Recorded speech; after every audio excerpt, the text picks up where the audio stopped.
Well, we're at a wonderful and historic site in Point of Fair on a semi-Sunday, cool November 19th. Yeah, it's cool, but it's not snowy yet. Not bad. It was snowy this morning as I was heading down to Calvin's place. Okay.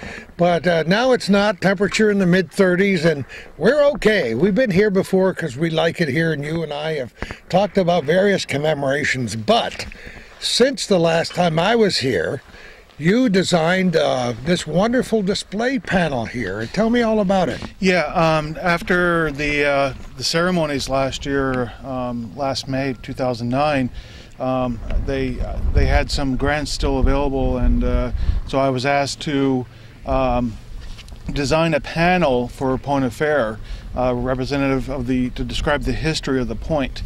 And you know, as I like to go into details and I like pictures, etc., you know, as people know from my calendars, I wanted to make sure that the story was told in a very good size format. So we chose the largest format available, 36 by 48 inches, to get everything on. And so what I did was I took various photographs and images and you know, wrote a very short history, and fortunately even 6 or 7 paragraphs really doesn't do the point justice, considering it's probably, this area here that we're standing on is probably the most historic site in all of Clinton County. I say that because there's nowhere else in Clinton County where you had the British staying here for 20 years, 20 years of occupation, probably about 10 years after the Revolutionary War ended. You have British soldiers buried here, 160 soldiers are buried probably across the street, and we have one buried here last year. And you know, we had Benedict Arnold here, probably Benjamin Franklin when he went up to Quebec. A lot of different famous people had passed these points right here, exactly where we're standing. So I wrote a history of the point based on various articles. Alan Everest's book, Point of Fair, was definitely a good source for material. And so I'll explain to you what different points of the pictures are. Yeah. So overall, I will say the point here, the Point of Fair, its history starts around 1760 with Rogers Rangers, and there was a very short battle, about 3-hour battle, right here probably in these fields. No one knows exactly where, but he probably came in from the south, and he pushed the French into the Cedar Swamp, and that's described in his journal, and that the swamp is still there. So that was 1760. A lot of people were killed. Some buried on Isle Lamont. Who knows where the other people, if they were just, you know, laid on the ground here someplace in these fields.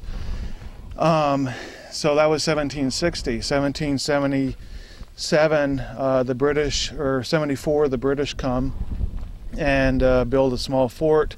They are then pushed out by the Americans in 1776 for a brief period of time, 75 to 76 really. And then the Americans were pushed out after the Battle of Valcour in October of 1776. And thus the British were here from about 77 to 1796, and Burgoyne's army was camped here too. So what I have right here is, I'll show you the different pictures in the on this display. This is actually it's a new painting. It was done by Elaine Rochester Cloutier, a Border Press, and her family's lived on the point for who knows, 100 years, 150 years, since the probably 1850s or so. And she drew a concept painting of what the garrison looked like. The garrison was called the White House. It was started by the British and continued by the General Sullivan, the Americans, and then taken over again by the British, as I said earlier. It was a white limestone fort, 2 stories high, had cannon sentries in the back, or underneath there in the basement. And years later, 1805, a French settler burned down the fort where he was living there, and it was laid in ruins for years. It passed through several hands, and then I think a guy named White, W-H-Y-T-E, he built the house on top of the old fort. And the house today, then it was sold to Richard Scales, and around 1867, 1870s when he came down from Canada. And the house that you see, the Wanda Langley's house, is actually built exactly on the old fort, and in fact it's the same foundation, even though a lot of it's been changed. It was probably the same stone. So anyway, she drew a outline of that. Down here is actually the only drawing that I know of the actual fort, which shows a stockade around it. A stockade was described to be built up about 12 feet high, and that was where an entrenchment was, which I'll show you in a second. Here is an aerial photograph of the area that we're standing in. We're standing right here in the blue, where the blue is. The blue is just a small piece of land that the town acquired for this fort, or for this park. The actual fort and White House was right here, further down at the corner here, Scales Road. And what they did was, when the Americans were here in '76, General Sullivan built a entrenchment, and you can see that I covered this in blue here, and it basically is the same entrenchment, same spot where a creek is today. You would not know that it was an entrenchment, but I've never seen creeks that are this straight, that go here and turn toward the lake. Sure. And we know that the stockade was right on the inside of the entrenchment. So this is not a creek, this is an entrenchment built by American soldiers. Inside this land here, in this area here, is probably the most historic in all of Clinton County, for the fact that it was where the White House was. Benjamin Franklin probably landed right here in this area here. There was actually a covered walkway to the fort from the lake right about here, and you can see it in the drawing. What I did actually was I took a drawing of the map done by the British and superimposed it over an aerial photograph of the USDA photograph, and believe it or not, the outline of the lakeshore, when I superimposed it, lined up exactly with the map. I mean, this was one of those... Is that neat? Is that one of those good feelings? It was one of those revelations. And then when I looked at it closely, I realized the house in the map, the fort, lined up exactly with the house of Wanda's house, which again confirmed what people said, that the fort was, the house was built on the fort. So this area here inside the stockade is definitely very, very historic, for the fact that it was in the stockade, and I would assume the stockade went around that building to over here on this side here. Now further down, we know for a fact, because that's where the original DAR marker was, there used to be mounds, and you could actually see the mounds in the 1880s as well as the 1930s, right across where these camps are. The mounds were the burial mounds for the soldiers who died of smallpox in 1776. They're Americans, Green Mountain Boys, and they say about 160 died, and people were just dropping dead right and left. Someone picked up smallpox in Canada and brought it back to the garrison. These people died, and 1929, the DAR, with a few people here, dug up a couple graves and actually did confirm that there were people buried in these mounds that you can see on the lakeshore. And so what happened was, for whatever reason, one skeleton was not reburied, and it was placed in the basement of the Scales house. Meanwhile, a year goes by, and in 1930, I believe, a plaque and a flagpole was placed at the location of the mounds, and the place was dedicated. Years go by, the land is sold, the camps are established, etc., and you know, people kind of forgot about it. You know, this location here. The plaque was moved in the 70s, around 73, and in the early 80s the boulder was removed, and then it was completely forgotten about. And so when I started coming up here, I talked to a number of people. I was shown the bones, and we worked over the years, you know, and when money became available for this park, we definitely went for it, and to bury the bones. And so that's what what we did last year, where we dedicated this park. So anyway, you know, this location here is only just right across the road from where the burials are. No one exactly knows where, but we do know where the plaque was originally, and we know the plaque was where the bones were, and that in the archive. Sure. So we know the location. You know, you can see right here is actually where the plaque on the original rock. The original rock now is in the Rouse's Point Park across from the post office. Yes. And you can see the dedication there, and you can see there's actually a flagpole over here, and etc. And the lake is behind us here. Let me go over here. This is actually a very good high-resolution scan of the original map that the British made, and it's a different orientation than this one here. Again, I took this map here and superimposed it on the USDA map, and that's where I had the exact match. But it actually shows the building with the sentry posts, which Elaine actually put in here on the top, and it shows the covered walkway to the lake shore that probably Benjamin Franklin surely had walked, you know, through there. And coincidentally, there is still a path that follows this line today, you know, through Isn't that wonderful? And you know, sometimes paths lead to roads, etc., and there's a good reason why the path is there. Absolutely. Because it was there 200 years ago. At the bottom is different maps of Pointe-à-Fer, 1779 by William Chambers. It's a common map. 1856 shows the Rochesters living on the point, which is now where John Zerlo lives.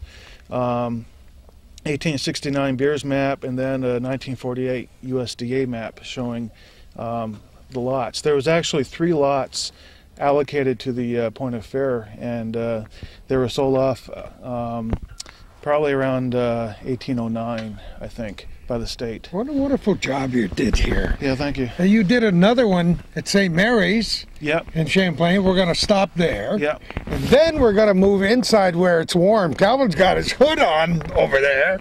And we're going to go inside to talk about your wonderful new calendar. Yeah, the new calendar has just come out in the last 2 weeks or so, in 2011 calendar, where I show different scenes for around Champlain town.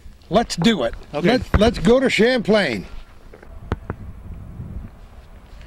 And through the miracle of modern television, we have been transformed from one spot to another. We came from Pointe-à-Fer to St. Mary's in Champlain. You did this one too, David. Yeah, I was asked to do this one. It was, again, both panels were sponsored by the Champlain Quad Committee. You know. Oh yes, sure. Through you know, Celine's group, Chris Tremblay, Dick Favreau, a bunch of people. I think Calvin were on it. Calvin was on it, and so anyway, they did a lot of events, including the planning of the Pointe-à-Fer thing last year. But so I was asked to come up with a panel for St. Mary's for the dedication of the Champlain monument. The monument we have here is the first monument that was built in the United States to honor Samuel D. Champlain.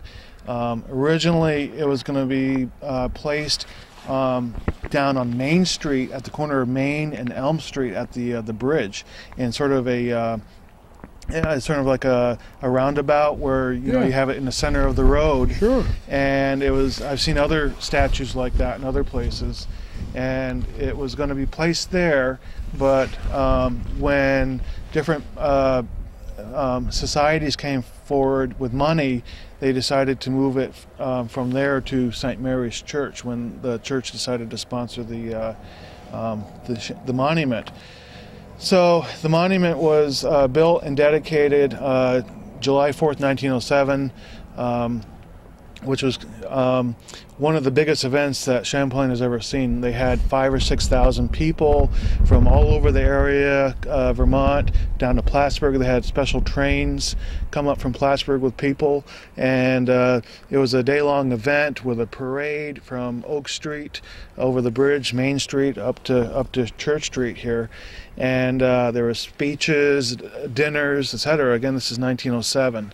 And so what we see here in the panel is what I've used for a couple of my calendars. This is a picture taken July 4th, 1907, prior to the unveiling of the monument.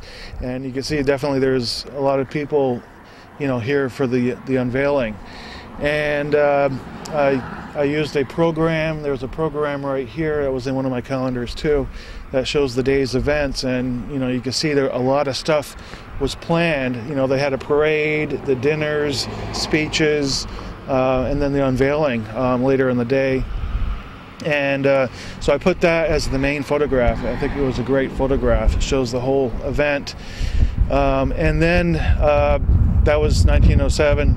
1959, we had the 350th anniversary of Samuel de Champlain's exploration, and they rededicated this monument, and they actually put up a blue and yellow plaque, which is right over to the side. And so I put in several photographs from this event, 1959, with various people here. And then the third photograph is of the rededication just last year for the 2009 events. All the photographs, this photograph is from Celine Paquette's History Center. Other ones are from Special Collections in Plattsburgh and Clinton County Historical Association for the program. I came up with the title here. I thought that was a very good title because it kind of celebrates Champlain. I said he valued the salvation of a soul more than the conquest of a kingdom, which is a quote.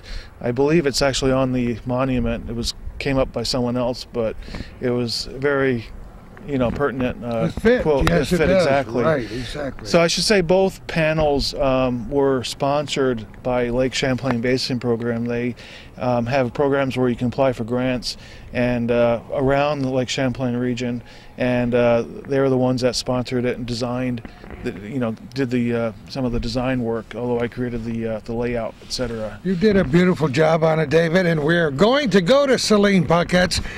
Right? Yeah, we're going there and next. Hopefully the heat's on, or the heat will be on. History Center. Yeah, we'll be there. And we'll talk about that marvelous new calendar of yours. Okay, great. Stay tuned, folks, for David Patrick. This is going to be a great historical show. I promised that we'd come back to the Samuel de Champlain History Center. Celine Paquette was here. She greeted us, just having returned to town from Philadelphia. I quoted W.C. Fields as we walked in the door saying, "I'd rather be in Philadelphia." You know who said that? She said no. Calvin said, W.C. Fields. On the whole. You gotta use the whole thing. On the whole. That's on his tombstone. Yeah. On the whole, okay. Yeah, On his tombstone, he says that. That's a wonderful epitaph, isn't it? On the tombstone. On the whole, I'd rather be in Philadelphia. I love it. So we're back here. We wanted to make one thing perfectly clear about the Rochesters donating the land up there at Point of Fair. Yeah, they donated the land last year to the town for to be able to. It was a 20 by 20 foot square parcel to build the little park that we had, and everyone did a great job. The Quad Committee, Alan Racines and his Town of Champlain Highway Department. A lot of people put a lot of effort into that, the counselors, etc. And it's a great park. It's very nice just to sit there and just look at the either the panel or the surroundings. We've said it on television. I say it to people via email. We're inundated with stimuli on television, on the internet, everywhere, to the point where sometimes the corners get worn off of our sensitivity these days. So when you can go to a place like Point of Fair, that beautiful little park, and now the substantial picnic tables that are there, the flagpole, the monument, having watched you bury the bones, having gone through all the ceremonies, to go there and and I took a walk across the road before you got there today to see maybe where they were all buried across the road. That's what to me counts. If you just take a deep breath of that North Country air and believe it might cool your lungs down a little bit today on the 19th of November, but it's important to take those moments, David. I know you do because you love history so much. And what's interesting about history is you can look at an area and not know what the background is of the spot. For example, you would look at an area at a camp and not know that there's people buried under the camp. Or in the area, or soldiers camped around the area at one time. It's obviously changed quite a bit, and you would not know without looking at the old maps and either the photographs, for recently, or the documentation. So the information's out there. It just has to be interpreted. It's very important, and I'm glad you mentioned it twice, about how historically significant that spot is in Clinton County and the North Country. Some people have a peripheral view of history.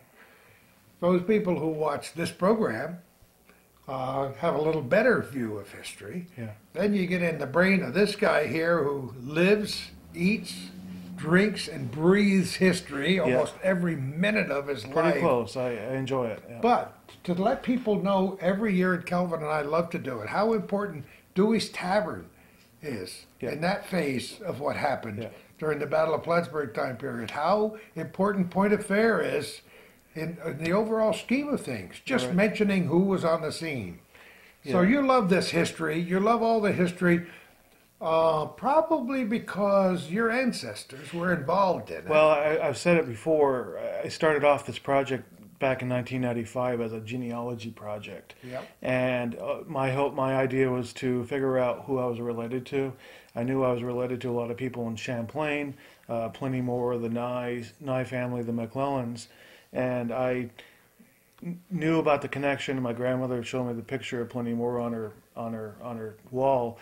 And so for about the first 5 years, I started as a genealogy project, transcribing all the material that Hugh McClellan had gathered over the many years. Well, what he also gathered, besides just genealogy information of who was related to who in the bigger family tree, was also about Champlain and Champlain Town, Champlain Village, and for that matter, Clinton County too.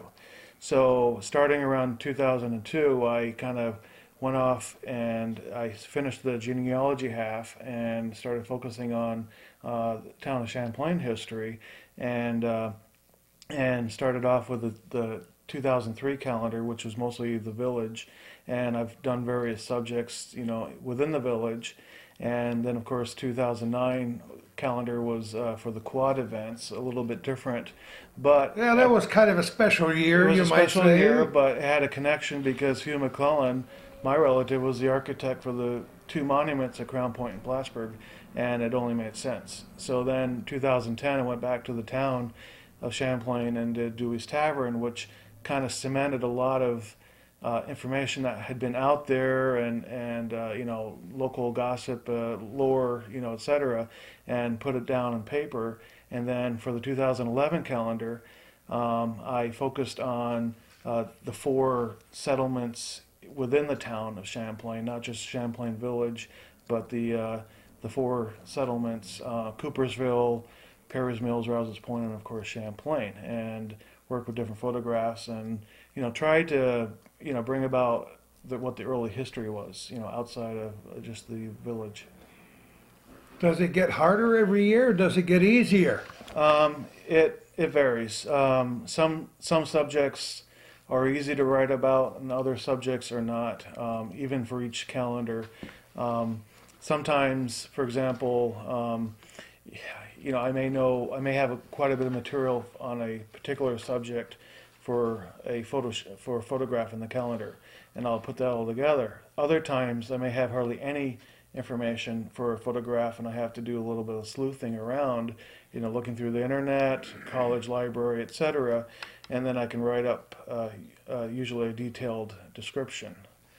So I guess, do we want to start off Let's from the just go through top? and take a look at it. First of all, Let's start with the cover, and let's ask Gordy if he's ever been to where that church is. St. Mary's Church, Yeah, Yes, I'll that's take the a original picture. church. and what's there? Have you ever been there? I can't tell you.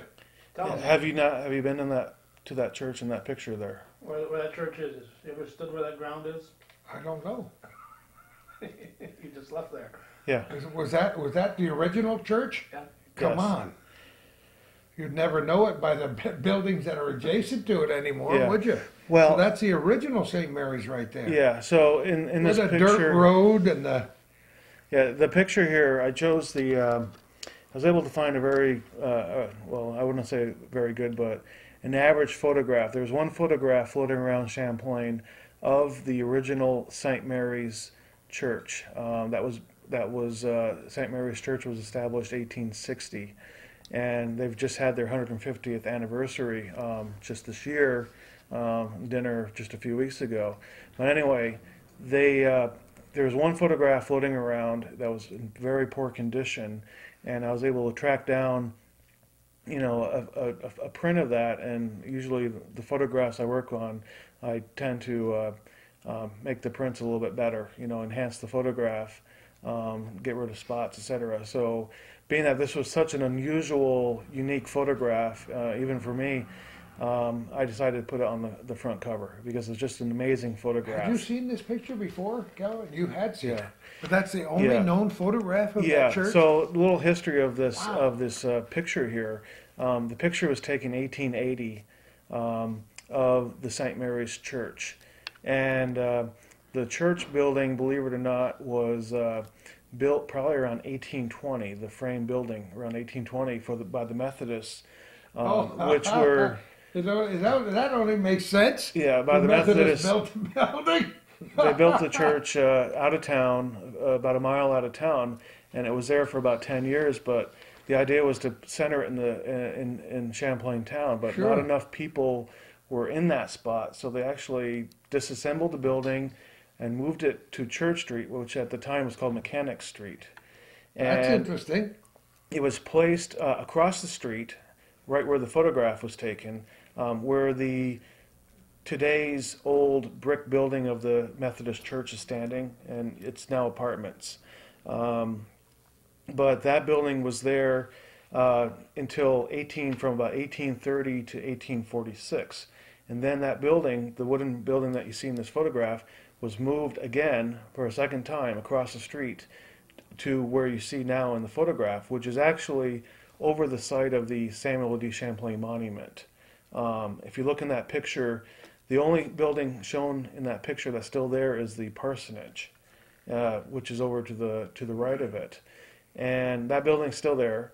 So the building was used as a residence for a number of years, and then the newly established Catholic Church, St. Mary's, bought the building, refurbished it, added the steeple on it, and it was St. Mary's Church from 1860 to about 1880 or so, or 85. And at the same time, in 85, the stone church was built. When the stone church was built, this building was taken down. So again, it's the only known photograph. I have no idea if there's other photographs, but it's an amazing Well, photograph. maybe we'll find out once this program is on Yes. the internet. But isn't that interesting? Yeah. So you still had a doctorate a little bit. Well, I enhanced the photograph to make sure everything came out nicely, and the photograph that I had seen around town had some damage to it. So this is definitely a nicer image of what we see. Gee whiz, what a good cover, Yeah. good cover photograph. So the idea in your calendar every year is to, number one, make a historic calendar. I see $15. Where does the money go? How does that work? Money goes to the Glenwood Cemetery Association. It does. Yeah. So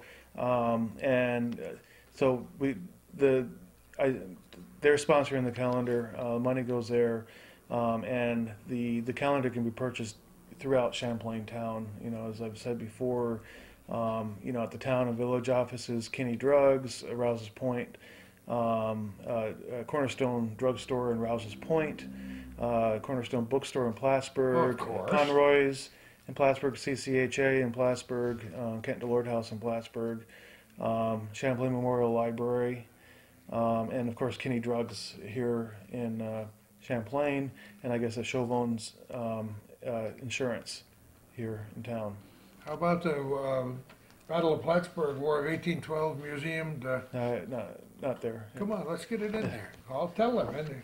We'll tell them, get it in the bookstore. So what's the idea each month? So generally speaking, January, February, I try to put a snow picture in, being that it's winter.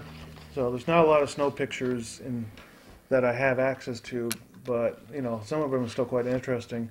The first picture for January is the Elm Street and Main Street, and it shows the two Nye Block buildings at the corner. It was called Nye Block. Those buildings were built around 1850, and I figured out, you know, if you connect the dots, that most of the Champlain, the downtown was built right at the time when the railroad was established. Through the Ogdensburg Railroad was established, which was up on Oak Street, and of course the depot was on Chestnut Street. But the buildings were established, these two buildings here in that photograph were built by Bartlett Nye, Freeman and Bartlett Nye, who were my ancestors, Bartlett was.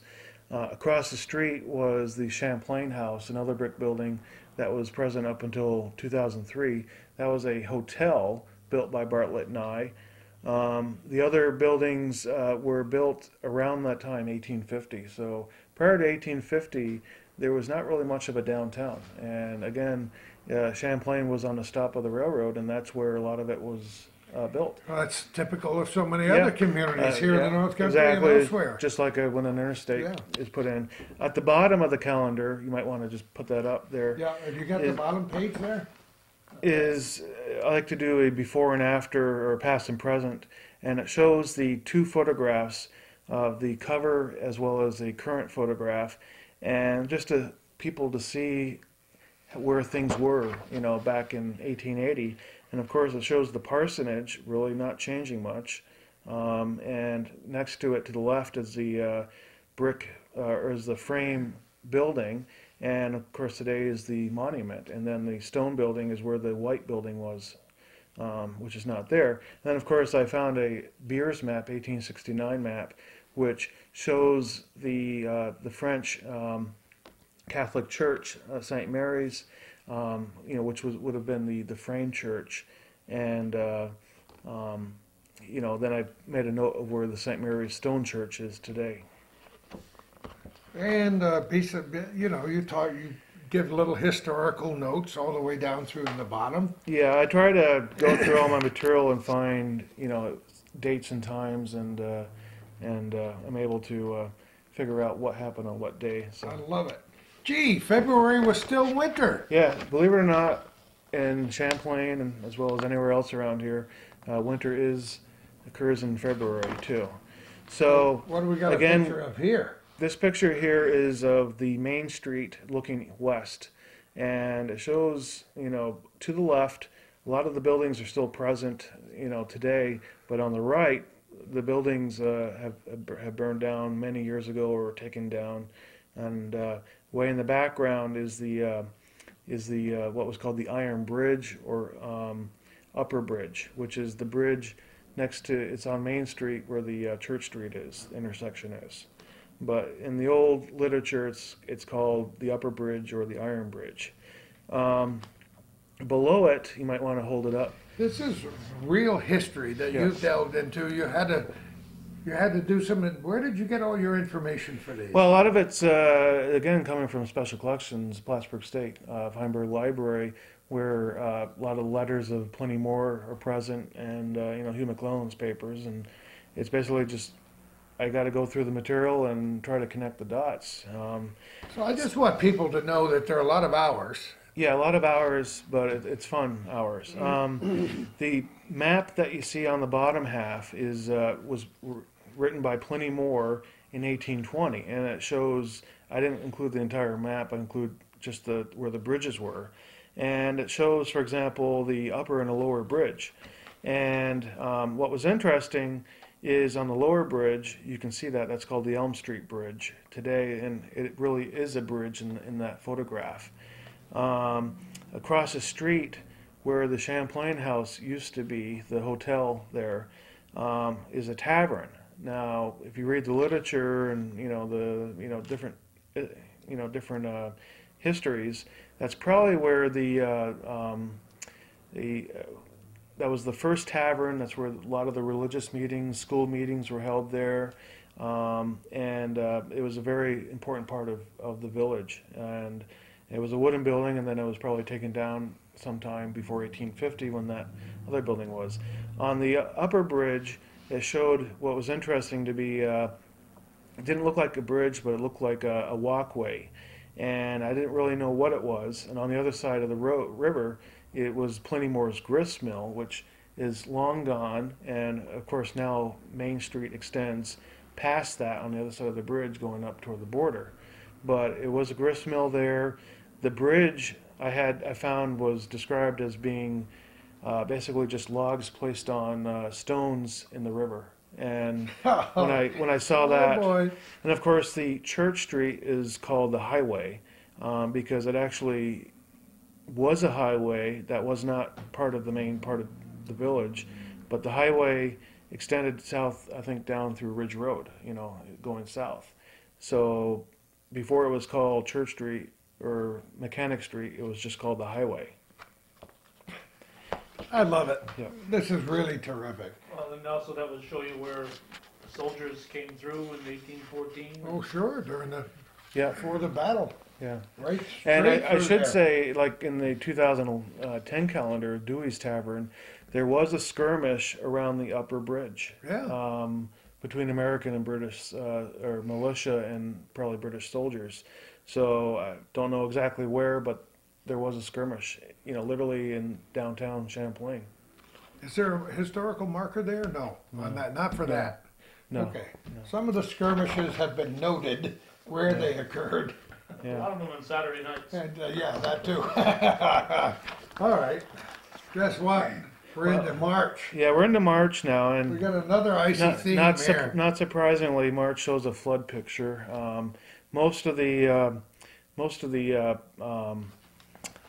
floods that occurred in Champlain have occurred in March, sometime into early April. Again, this picture here, it was taken on March 15, 1913, and it shows a lot of people standing on this bridge here watching the ice rise.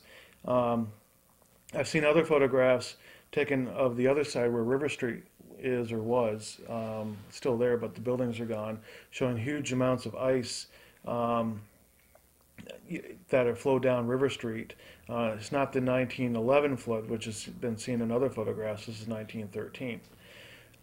At the bottom of the calendar here is a Morsel Press publication. Morsel Press was literally across the next door in the Knights of Columbus building that had been owned by the McClellans. And they ran that Morsel Press from 1919 to the early 80s. Woody McClellan ran it later, which a lot of people will remember. But this was printed by Hugh McClellan, 1931, talking about the bank situation in Champlain, which is the bank we're sitting in today. Right here down on the second floor. And of course, 1931 was not a good time to be running a bank with the Great Depression. Oh, isn't that wonderful? Yeah.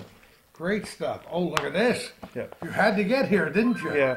This particular photograph is for Rouse's Point, and it shows Fort Montgomery. And this picture was taken around 1908 to 13, and it's probably a common photograph, but or common view. But on the what I did was I described a history of the fort, the building of the fort. What was interesting was the fort was contemplated to be built around 1816 or 14 during the War of 1812. It never happened, but 2 years later, 1816, the fort was started to be built, and they started it then, and by 1818 they figured out the fort was on the wrong side of the border, and work was stopped, and it was called Fort Blunder, renamed Fort Blunder just as a nickname. It never really had a true name, I believe. And so I also superimposed a few other photographs. Unfortunately, 2/3 of the fort were torn down, dismantled, and ground up into stone, and made for the old Rouse's Point Bridge. And I was just, you know, it was so sad, you know, that It is happened. sad, it's still sad when I think of it now. But there is a new focus on this fort. There's definitely a new focus, and trying to preserve it, what's left of it, and you know, to keep it from deteriorating anymore. But Some special days and walking tours, and Yeah. Our good friend Jim Millard, who has assumed and assimilated yeah, the full history and the preservation of this fort as a very Yeah. special place up here. yeah, you really got to have someone who, you know, just becomes so interested in the topic, and Well, he's who can, like you are. Yeah, It becomes exactly. part of his fabric. And you know, And he's adamant about it. yeah, and you know, and focus on that, and you know, try to preserve it or show its recognition, and that's good, very good. What's happened with the panels and stuff, and the markers around the fort. There's something that attracts people Yeah. to forts, right? Yeah, All over the country, and I visited some nice ones, including one right just outside Tybee Island near Savannah, Georgia. the bottom Fast forward. bottom half of the calendar shows just 3 images. One is another morsel press print showing what the boundary line was, and I'll get more into it later when I get into the essay. But the gist of it is the boundary line moved about 3/4 of a mile north after a new treaty was signed in 1842. So that pushed Fort Montgomery or Fort Blunder back into the United States. So I'll talk about that a little in a few minutes. All right. So much for April. Oh, I love this one. Yeah. Oh, this is great. David, Yeah. you outdid yourself. Yeah, this photograph Look here, at this. besides putting just pictures of river scenes and buildings, I try to put in some human interest photographs too. And I I'm saw this interested. photograph, and it's an interesting photograph. Celine thinks it was taken around the creamery buildings. And what it shows is a number of boys with a dog pulling a cart. And, you know, if you look at the date, it's probably around 1908 to 1913. And you can be sure that some of these, you know, there's relatives here today in town who are related to these, you know, these boys here. This young guy in the left with his arms crossed is saying, "I'm the toughest one here. Challenge me and I'll let you know." Aren't those beautiful? Look at their shoes all laced up. And the Yeah, dog is saying, everyone- "I'd like a drink about now." Yeah, they obviously used the dog to, you know, to pull the wagon.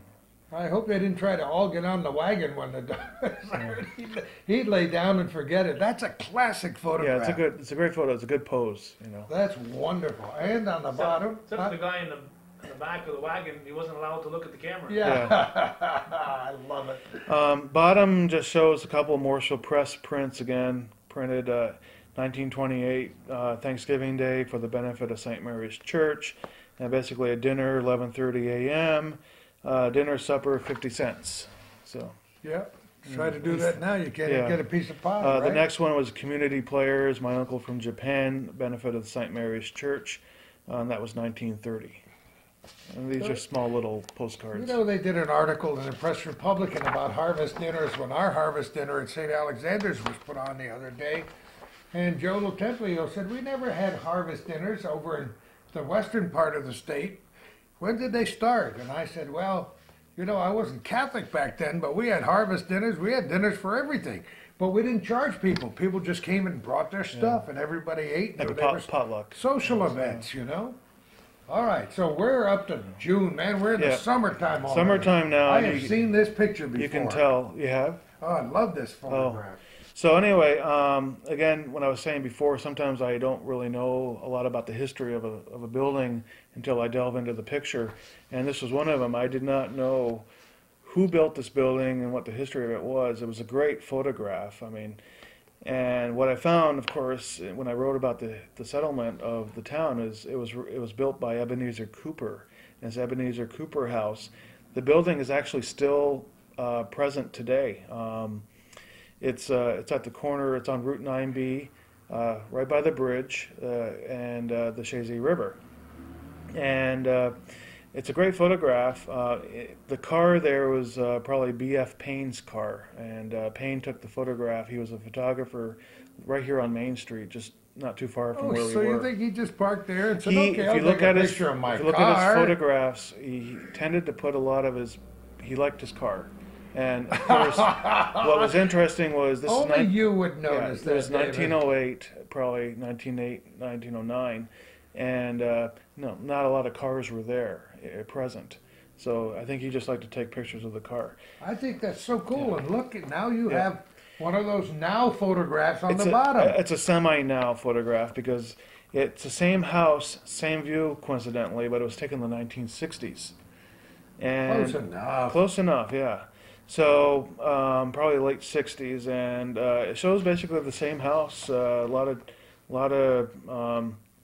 A few minor changes, between 1960 and probably 1908, but it's the same house. Supposedly the house, I was reading, had a very, very beautiful looking stained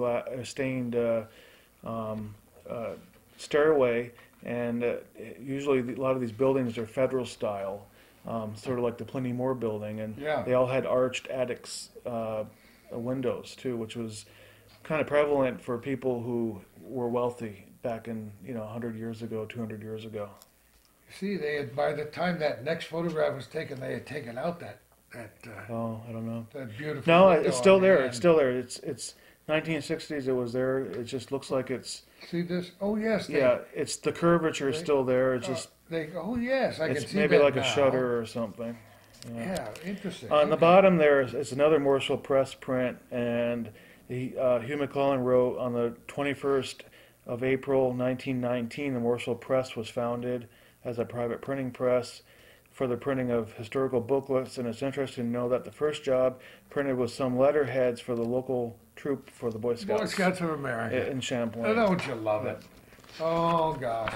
Here's a familiar site for July, isn't it? July that spot looks pretty much the same right now, doesn't it? July, I always try to put in a, July 4th theme, and, usually parades or dinners or etc. And what that shows is the First National Bank, when it was a bank, building. Again, this is July 4th, 1907. As I was stating earlier at the St. Mary's statue, this is the parade that started up on Oak Street, and it went down from Oak Street down to Main Street and up Church Street to the St. Mary's statue. So this is another part of the same celebration. And in the photograph you see to the right is the brick building taken down sometime maybe around 2000 or so. It was called the Arcade. Oh yeah. And right. I don't know too much about it, but I've heard the name several times. So right here you have a number of different bands playing, and a lot of the bands were firemen's bands, and you typically will see the volunteer firemen, as a band. And well, we don't have too many volunteer firemen around Clinton County as bands anymore, but St. Lawrence County has several, including one from where's Norwood. it? Where? Norwood. Norwood, the famous Norwood firemen's band. You went over there last summer to get a little shot of them, didn't you? Sure, yeah. Yeah, I love that. So all right. On the bottom is a very nice print, courtesy Clinton County Historical Association. Shows the program, July 4th program for 1899, and on that day at noon, Charles Freeman Nye was to give an oration. He's the one that lived in what became the Savoy building, which was the Nye House, and he died, I think, in 1905, and he was in the Civil War. And it says here, there was you're going to have races, obstacle race, standing jump, a greased pole at 4 o'clock, and It was an elaborate display of fireworks in the evening, and again, this is 1899. So, Rouse's Point definitely had a very good program, back even 100 years ago. We decry the fact that many of our older veterans, including those from what we call the greatest generation, World War II, are dying at alarming rates because they're in their 80s and 90s now. Yeah. And I was telling somebody by email last week that when I was a little boy, there were still a number of Civil War veterans marching in parades. And I looked up on the internet to make sure I wasn't lying, and there were 13 Civil War veterans still alive well into the 50s, and the last one died, I think, in 1959. Wow. If you can believe that. So old soldiers never die, they just fade away. You've done just a fabulous job once again, David. This photograph here for August is my favorite photograph of the calendar. And I like to connect the data points, and there's definitely some data points here. The old photograph was probably taken by Payne, again 1908 or a little bit after that. It shows the brick school building on Church Street, which is more or less right across the street from St. Mary's Church. The brick school building, as well as the Methodist Church to the right. Both of these buildings are still present today. And the only difference is the brick building, or the Methodist Church steeple, is gone, and both buildings, I think, now are apartments.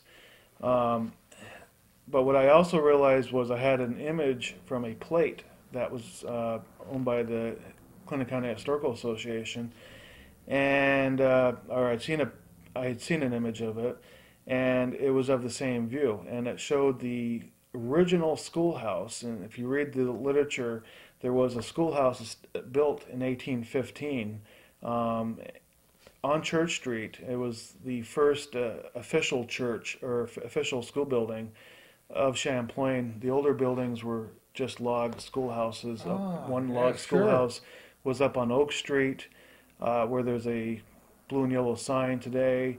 Another schoolhouse, I believe, and I'm not sure the exact location, was on the hill overlooking St. Mary's on Church Street. That was burned down when the American soldiers were camped in it during the War of 1812.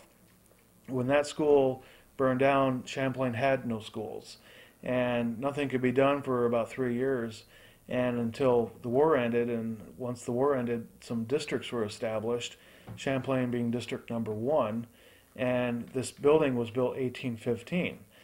To the right of the building, again, this is a great image in the plate. The image was done in 1828. Shows the Noadiah Moore house. The only image of Noadiah Moore's house, Pliny Moore's son, who is actually would be my great grandfather. You've got to take a deep breath to get all the greats. There's a lot of greats. Yeah. He built his house there to the right, and that house was there from probably the 1820s to 1873. 1873, there was a huge fire started at the house by a tenant. It burned the house down, the school down, which was another school, not shown in this photograph, which had been just built a few years before. And it burned down the Methodist Church, and it burned down the parsonage. The entire, almost you could say the entire block was burned. The frame church, St. Mary's Church, was across the street. It did not burn down. A lot of people came out and put out the embers and the fires from the other buildings. So a few years passed, and then the church and the school were rebuilt around 1873 to 1875, and these are the buildings that we see today on Church Street. Well, and look at the bottom.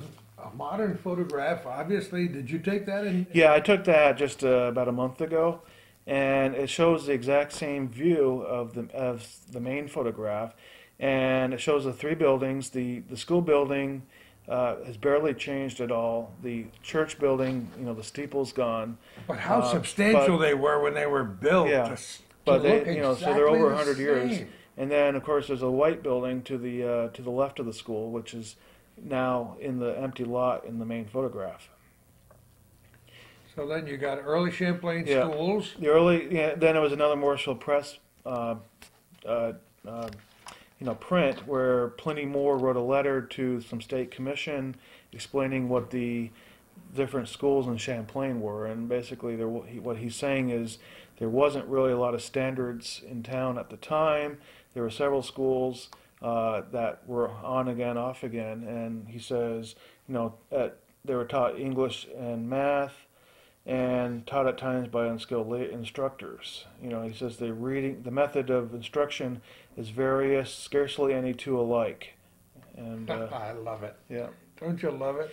And Pliny Moore records an earthquake in 1802. yeah, he had a diary, so it's interesting where you can look through the diary and see little occurrences like that.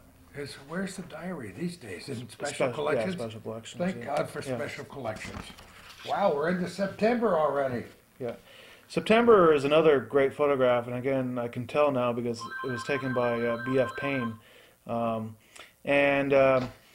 What this one is a photograph of the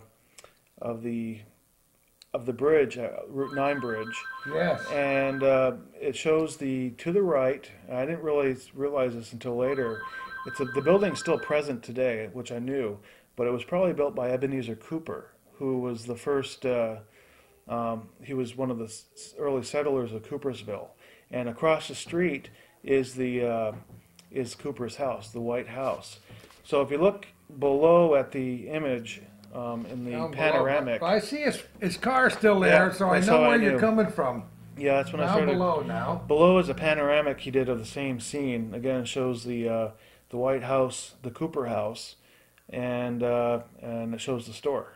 And the store at that time was owned by a person named F.D. Moores, Frederick Denio Moores, not Moore, but he would probably be a relative of Moses Moores, who was the brother of Benjamin Moores. Oh, yes. Who was the general, who was a big person in Plattsburgh.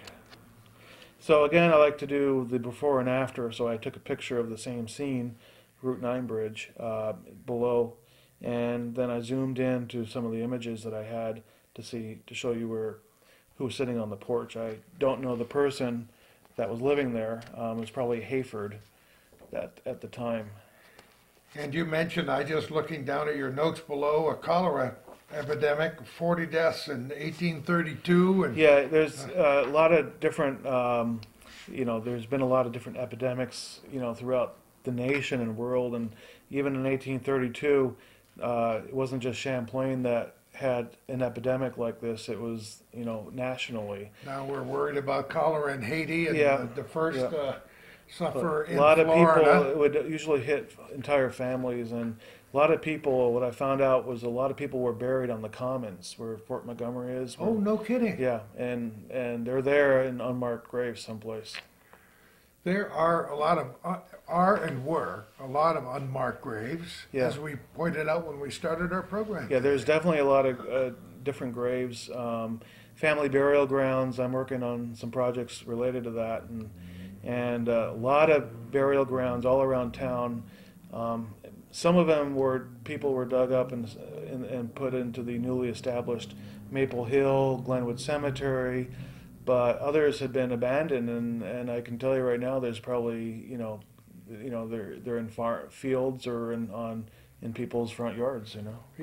Cemeteries were moved and abandoned, and so many things happened. Yeah, but if you look at the old maps, Beers maps, there's definitely, you can see in 1869 a lot of the burial grounds, and the plots are still there, but today you would not know it. Isn't that something?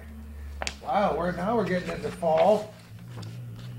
October is a very interesting photograph. It shows St. Joseph's Church in Coopersville, and that church the establishment of that church was the oldest church in all of northern New York, and it was established around 1844, 45. I think I knew that.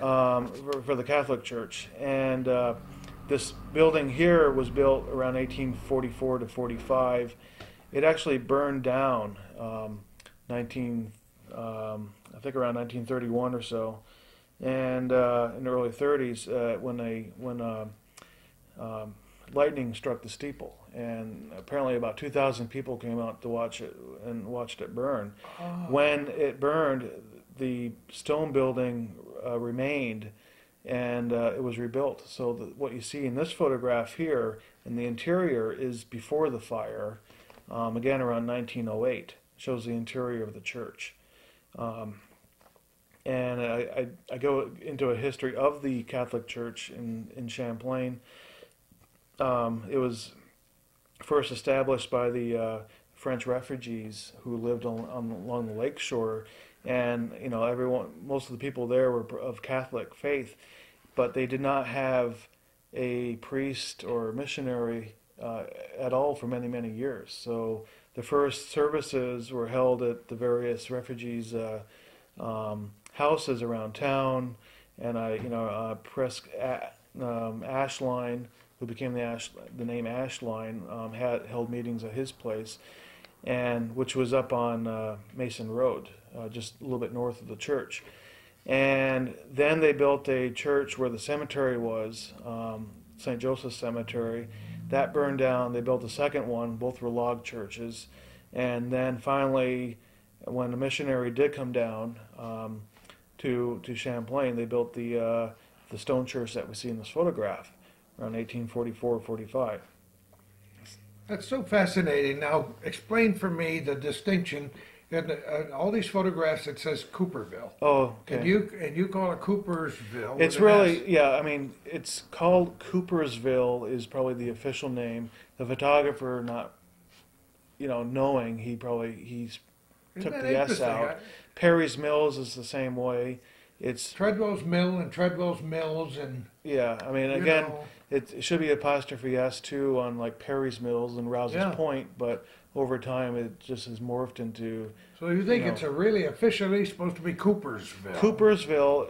Years before it was called Corbeau, and it was actually called Moore's Mills, Benjamin Moores, Moors, who General Benjamin Moores, who bought a lot of those lots along the river and had sawmills there. And then Cooper came, and I'll mention that in a few minutes. Came and established his settlement. The post office was Coopersville. Coopersville. And Perry's Mills was Perry's. Yeah, I knew you would know that distinction. Oh boy, look at November. Look at this shot. This one here is another... is a view of another general interest view of Champlain, and it shows the suburban transportation company motor bus. It was a great image, and this was one of the pictures where it was a great image. I knew nothing of it, nothing of the subject, about what this company was. So I was able to look through the newspaper articles and actually found several good articles about the establishment of the company, and I realized it was April 1913, so I was able to establish the photograph date. So I believe that photograph is of the inaugural first drive, where this bus would go from Champlain down to Plattsburgh, and then there was another bus that went from Plattsburgh south to Keysville. See on the top, Plattsburgh without the H, West Chazy, Moores, and Champlain at the end. Yep. Oh, that's neat. And you can look at it and say it's the same type of bus system that the county operates today, just 100 years later. Yeah, sure. And if you look closely, it does not look so, exciting to be driving in the bus when it's raining out or cold.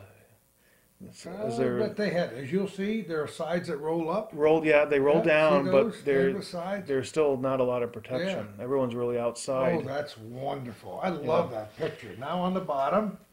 On the bottom is it's two more Morrisville press prints, and one shows the West Service Station, and then the second one was the 1918 meeting notice for a soldier to discuss what events occurred during World War I.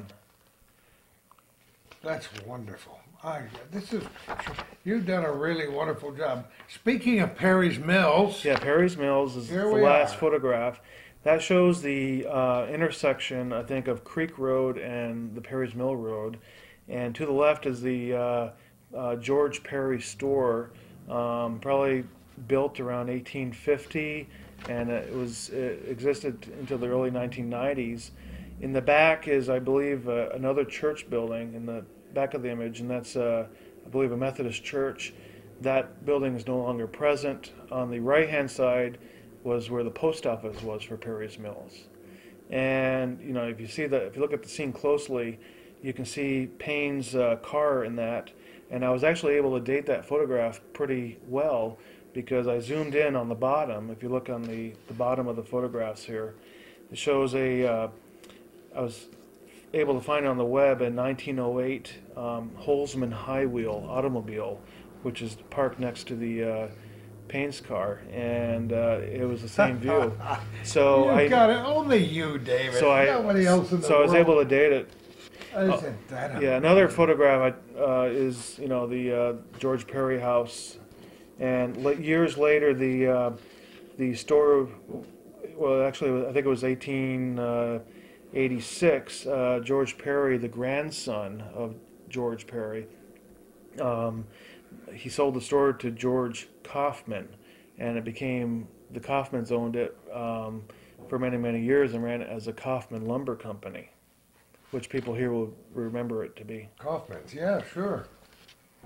And a few small photographs on the bottom there, just looking at the bottom. Yeah, as I was saying earlier, the bottom photograph, I zoomed in, and I was able to look at the two cars. Yeah, what was think that's interesting great. was, I think the photographer's in one picture, and he has someone sitting in the car, and the person's kind of like getting the feel for driving the car. Because again, so, right? 1908, there were not a lot of cars available, so it was really a novelty for someone to see a car like that. Just absolutely beautiful stuff.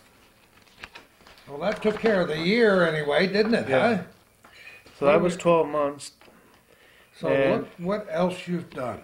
What Wow. what I have here is typically now, what I've been doing for the number of years is I put an essay in, and the essays went from 3 pages to 7 pages to 11. You're a then- man after my own yeah. heart, David. Then in 2009 I went to 15 because I really wanted to put everything in Of course. once since it was related to the quad. And then this year I went back down to 11 pages. And what I did was I wrote a history of the settlements of the early settlers in Champlain town. Previous 2 calendars, 2007 and 8, I discussed the founding of Champlain town by Pliny Moore. You know, when he surveyed the grant, as well as when he established the grant, and then when he surveyed it. That was 2 different years, 2 different calendars. This year I'm focusing on not so much that particular subject, but expanding it to the 4 settlements in the town, and really starts from about 1780s to about 1830s is what I'm focusing on in this essay here. So I broke it down into a couple different things here, and I'll just briefly go over it. There was 2 groups of settlers that came to Champlain town, and they came to the town due to 2 different types of grants. The first grant was the Morrisville grant, or the Smith and Graves grant, patent, and that was given to Pliny Moore 1785, 86, 87, and given to other soldiers who were from the Albany area who fought in the Revolutionary War. New York State gave land for people who served during the war. They did not have a lot of money, but they had a lot of land. So New York State gave that money, and 21 people were given 119 lots, and about 4 of them actually came up to Champlain, which I described in the 2008 calendar. And Pliny Moore, Nathan Rogers, Joseph Rowe, William Beaumont, Caleb Thomas, etc. The second group of people who also served during the war were called the refugees. They were the Canadian and Nova Scotia refugees. And they fought under General Moses Hazen, and they were from Quebec, lived in Canada all their lives. And when the Americans invaded Canada and Quebec, for that short time in 1776, they looked for people who wanted to help them, and and a number of people did, and a lot of them were of French descent, and also Scottish descent. And these people helped the Americans, but unfortunately, the Americans lost control of Canada a year later, and the Americans came back, but during that time, these people here, years after, were forced to leave by the British. So they all migrated down. Maybe there was 100 families or so, and settled on the lake shore, where the Chazy River is, and Lake Champlain, in what's now the Coopersville area down to town of Chazy, yeah. And they did not have land. They were squatting on land that had not been given to anyone. And the state of New York then decided to give land to the refugees a few years later, and everyone was allocated land similar to the soldiers who enlisted in Albany area. So that land was called the Canadian Nova Scotia Refugee Tract, which extends all the way down to Plattsburgh, and including all of the town of Champlain, except for the area that we're in now, which is the village, and a little bit out, which was given to Plenty More. So those are the two groups of people. A lot of the settlers actually, Canadian settlers, did not actually settle in Champlain. Even though they didn't have anything in Canada, they decided to go back to Canada when they got their money and settled in Canada. So there was actually a small percentage of the total 226 people, refugees, who settled in Champlain. I'll figure that out in a little bit later. But so those are the two groups of people, and what I'll discuss now is just the four different settlements in this. Just so pictures in the pages while you talk. Yeah, the first one was, of course, the village of Champlain, which was established. Plenty More settled literally right where this bank building is today. When he first settled, he built a log house, or hut, I should say, right where the Knights of Columbus building is, or the bank building. It was right on the river, on the river shore, and near this bridge. That's what I know. And then a few years later, built the frame house where the Clark Funeral Home is today, and then built his main house, which burned down in 1912. And other people that lived here were Nathan Rogers, who lived where Rocky Hill Farm is today on Route 9. That was his property. Samuel Ashman, who was the father of Yehudi Ashman, built his lot was up on Oak Street, and there was a sign today. Caleb Thomas came up with Plenty More in 1788. He was the blacksmith. And Joseph Rowe was probably one of the unluckier ones who came up, had a house right where the direct subs is today, that area there. He owned that lot, which goes where Route 11 is. And it's on the opposite side of the St. Mary's Cemetery. He lived only a year up here, maybe 2 years, and died in 1789. He was the first person to die in town. And from what I can find is he's buried right there at the intersection of South Street and Church Street. Someplace, they said it was next to a hill, and if you look at the cemetery is on a hill. So he's probably under the intersection. Oh, yeah. Well.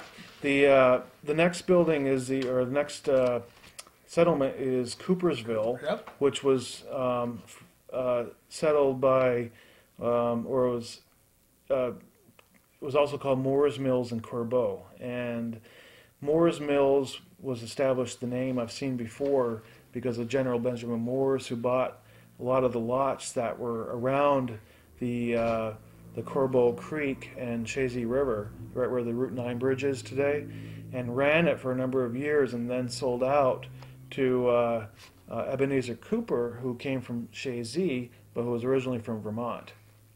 And Ebenezer Cooper, he as soon as he got established, he built more mills, rebuilt some mills, built a shingle machine. I mean, he had businesses all over the place around Coopersville, and Coopersville grew, because of that. and that's where the name comes from.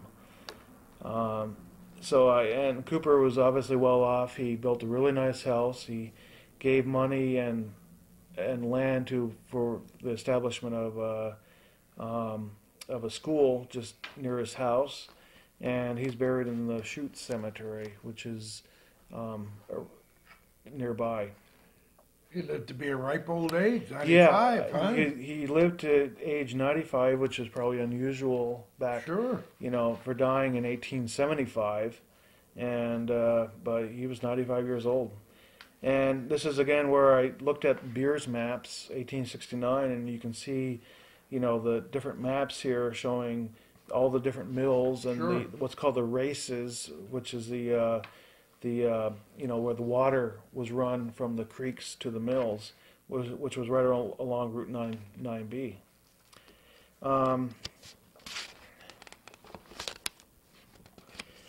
Another one was the in the Champlain area, or in the Coopersville area.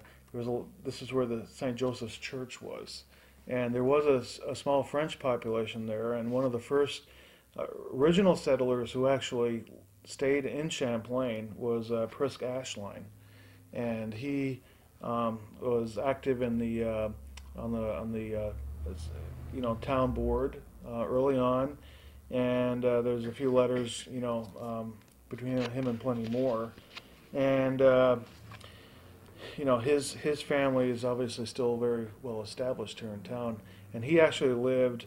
His original house was up on Mason Road, close to where the Clark Road is today. An 1869 map shows J Ashline, A Ashline, another J Ashline, a P Ashline, etc., all along that road. And that road originally, in the lot next to the Ashlines, is a person named Lord, and that road there was actually put in by Lord around 1830, and I mentioned it, going down from their place down to Coopersville.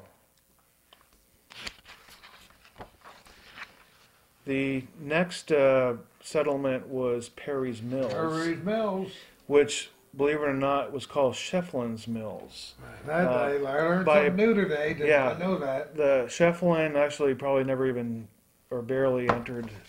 I guess he had been in Champlain, but he was actually from Montreal, and then later lived in New York City. He was a merchant, but back in the early days, late 1700s, early 1800s, a lot of people bought land along the rivers to run mills, because mills were very profitable then.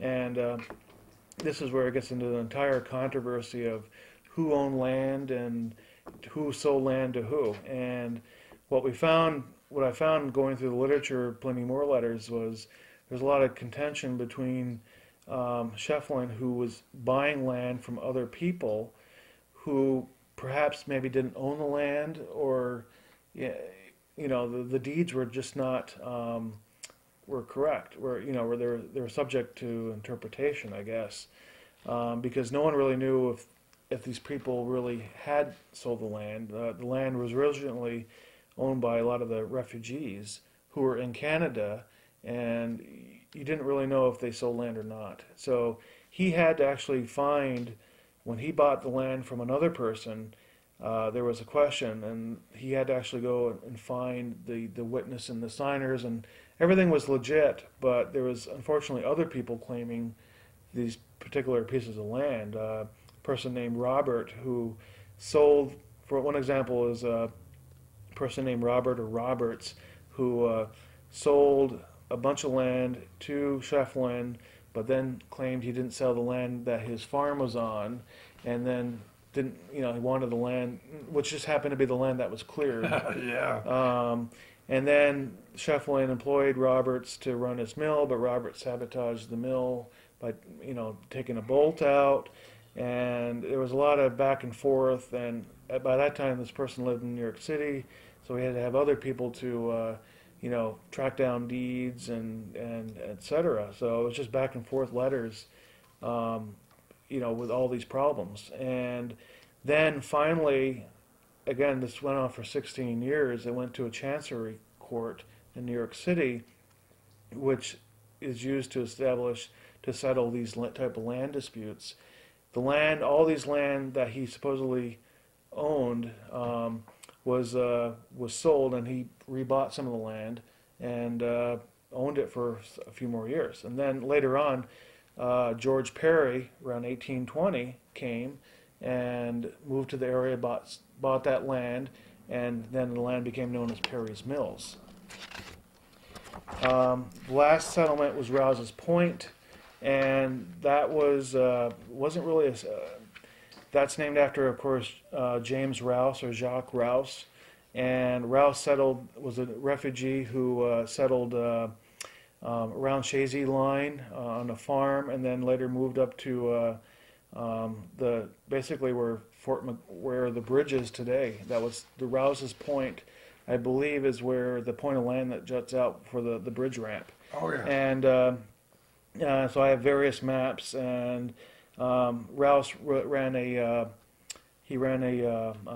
tavern there that was frequented by smugglers during the embargo times, 1808, 1809, and then had a farm. He owned a lot of land, but he, at some point he gave it to all his kids, and died around 1820 at the age of 65, and is buried someplace on the lakeshore. Oh, okay. On his farm. So I talk about, there's a lot of letters and stuff that I write about some of the bed and breakfast reviews, you could call it, of Rouse's Tavern. Yeah. And so I talk about that, and basically I focus on him. Then I also focus on his wife's parents, which was Major Laurent Olivier or Oliver, and that was a person who came over from France, not Quebec, but he came over from France during the Revolutionary War, and later settled, and he was in Moses Hazen's regiment, and settled up here in Rouse's Point. So toward the end, so I think we have only a few minutes. We got time, just whatever we need. I turned the page already, so. Yeah. So what I did was, when I started talking about Fort Montgomery and Fort Blunder, it gets into the boundary line, and where is the United States-Canadian boundary line, and how was it established? And this was actually one of those data points that even I did not know, and it started off when I was transcribing Pliny Moore's survey journals, and it was in the Champlain calendar from 2007, where Pliny Moore wrote in 1785 he came upon a cedar monument on the lakeshore where Fort Montgomery is, and it had the inscription in wood 1771, and with the names of the surveyors. And so I started prowling around, and I actually found a very interesting book published 1880s that described the entire survey journals and the letters. And what I found out was the line between, after the French and Indian War, of course, Britain acquired Canada. The King of England established the 45th parallel as the boundary line between the two provinces, just like he established the line between Massachusetts and New York and New Jersey, etc. Again, it was all provinces, states, etc. So that's what he established. So believe it or not, the governor of New York, who was named Moore, no immediate relation to Pliny Moore, his task was to go survey the land. Of course, hardly anyone settled up there. It was mostly some French settlers in the Alberg area, and we're around Windmill Point. So he went up, I don't know exactly when, 1869 or something, and they figured out where the boundary line was, and then what they had to do was then they had to survey it to know exactly, between Rouse's Point and St. Regis, and then from Rouse's Point all the way to the Connecticut River, where New Hampshire is. So they hired some surveyors, and of course, 1771, they hired a guy named Benzel and John Collins who one person represented New York, another represented Quebec. They surveyed the boundary line and had men cut trees and make basically a path between here and St. Regis. Problem was they were off about 3/4 of a mile by the time they got to by the time they got to Rouse's Point. Oh boy! And it was just due to the inaccuracies of their instruments. They were using astronomical findings, sound.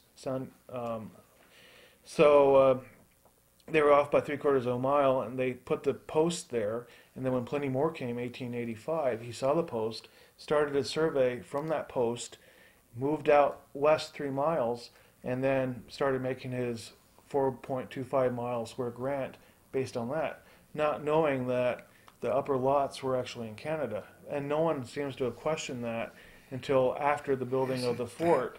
Amazing. Yeah, 1818. And so at a few years later, getting back to the boundary here, and I have a great photograph if you want to put that picture up here. Oh, down here, yeah. Yeah. This one right here. It's basically it's Pliny Moore's his survey that he drew 1785, and I superimposed some new lines on it. I showed the King's boundary, which is about where Rose Avenue is today, the 45th parallel, and then the incorrect boundary of what everyone thought was, which basically runs right through where Fort Montgomery was, and so you can see it's actually about 3/4 of a mile, 4,200 something feet, too far north. That's amazing. And then when they surveyed, they got different surveyors for Vermont a couple years later because the first surveyor died, and that was in 1774. And when they surveyed it, they went off even more. And then, of course, then they found, they were way off, about a mile at least. And then, like I said, Fort Montgomery was established and built, then stopped. And then it took a treaty, 1842, Webster-Ashburton Treaty, to finalize everything and bring Rouse's Point and Champlain back into the United States. So that's what I wrote about in the calendar. And it's still continued on the back page. Yeah, and the back page is, since I write usually lengthy descriptions, it's more just a continuation of the monthly descriptions. Again, I try not to write 2 or 3 lines. I want to write a detailed description of the photograph or about the scene in the photograph. You've done a wonderful job, and you talk about each one of the calendars at the bottom so we have a recapitulation, if you will. And again, as I said, the calendars can be picked up. Let me just read it here. Sure. Kinney Drugs, the Village of Champlain office, the Town of Champlain office, Champlain Memorial Library, Chauvin's Insurance Agency, Cornerstone Drug and Gift in Rouse's Point on Route 11, Conroy's Organics in Beekmantown, which is Route 9. Cornerstone Bookshop in downtown Plattsburgh, also the CCHA and Kent Delord House. A very special thanks here from you and from me and from everybody to Special Collections and to everybody else who contributed to this. Yep.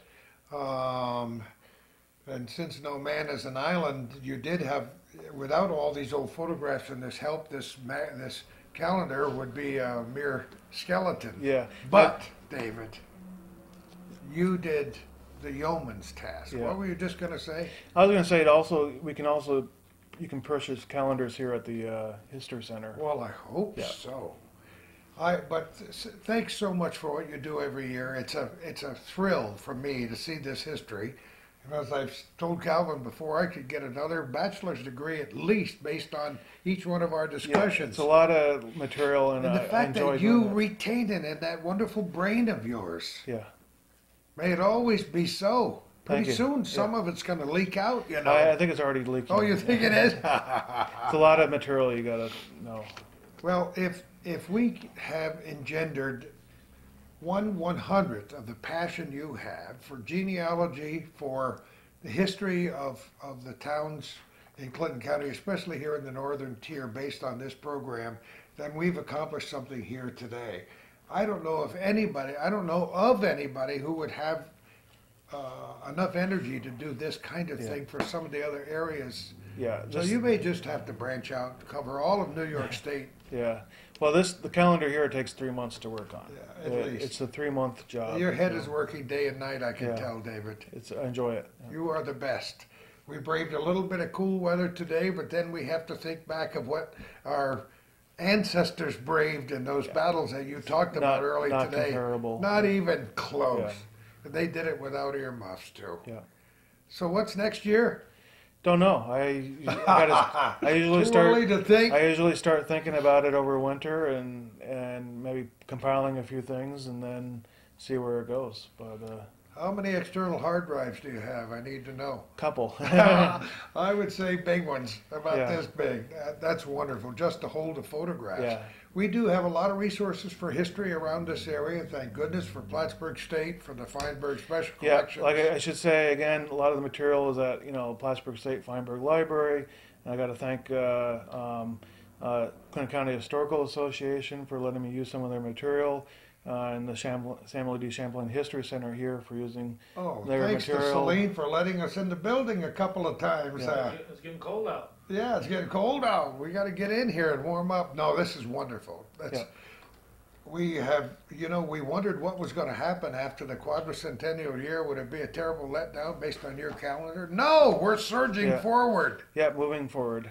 That's great. David Patrick, I want to shake your hand. Okay, Thank you so much. Thanks to Calvin for holding the camera. Yep. We love the historical aspects of the things we do and all the people we meet and all the places we get to go to. And we take pride in this part of the country in which we live and work on both sides of Lake Champlain. And you know what I always say, who knows where we're going to be next time for our little corner.